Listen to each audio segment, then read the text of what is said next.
Imagine being in the dark, locked up, terrified of dying, and suddenly, a voice you've never heard before, and that wasn't from this world, whispers in your ear, "Trust us." But what happened next changed my life forever.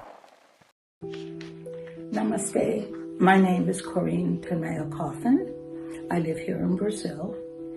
I came into oneness in the year 2007. I'm a member of the 81,000 Dikshayagna group. I'm here to tell my story of how our beloved Sri Amaraba关, the Great Compassionate Light, saved me. The year is 1991. It was May 28th, and I was kidnapped here in Brazil for ransom.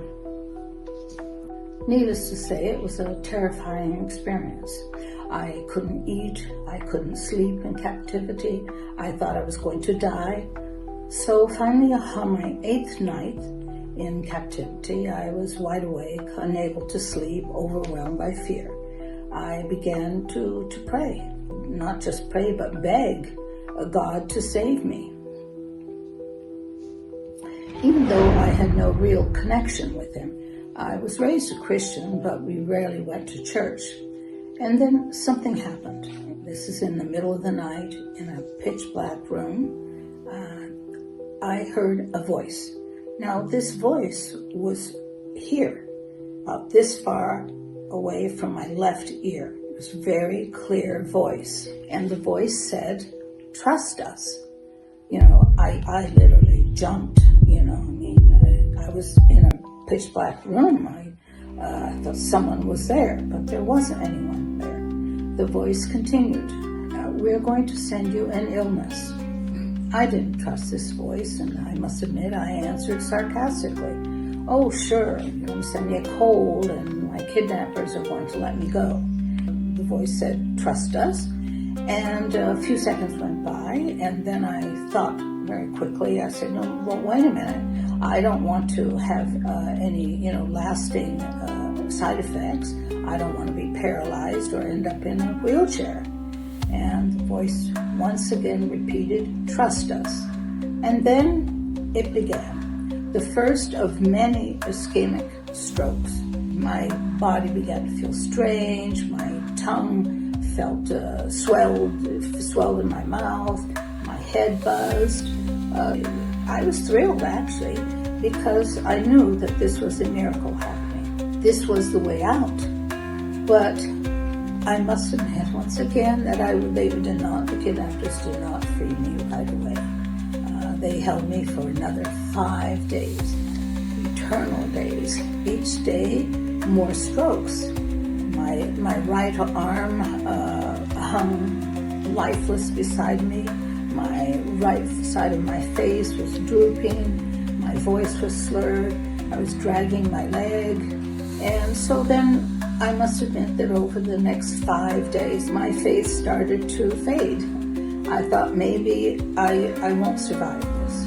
But then finally, after 5 days, they did release me. Not because they cared, but because, dead merchandise isn't worth anything. So within hours, I was at the hospital going through a CAT scan.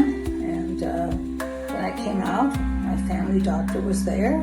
And he looked at me and he said, "You're lucky." But then he explained. He said, "Well, there are many kinds of strokes. And the one that I had was a rare kind, where because of perhaps extreme stress and caused a temporary blockage of the blood flow. So it was a stress response, and I had no permanent damage. So within less than 3 weeks of physical therapy, I was back to normal and fully recovered. So I got exactly what the voice had promised me. I was released from the kidnapping. I was healed. I had no permanent damage. In that dark room that I was in, I had no faith. I didn't know God, and yet grace found me. That voice in my darkest hour fulfilled everything it promised And that moment was the beginning of a journey that has lasted me over 30 years. A journey of connection, of inner transformation, and surrender to the divine. For years, I didn't understand why the voice had said us in plural. Who was us? When Sri Bhagavan finally brought in the revelation of the great compassionate light, I finally understood. That voice was the great compassionate light, Amma Bhagwan. And us means Sri Amma and Sri Bhagwan.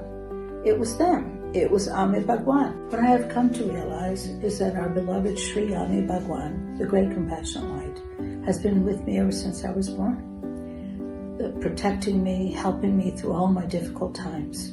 I am eternally grateful. I love you so much, so much. Thank you.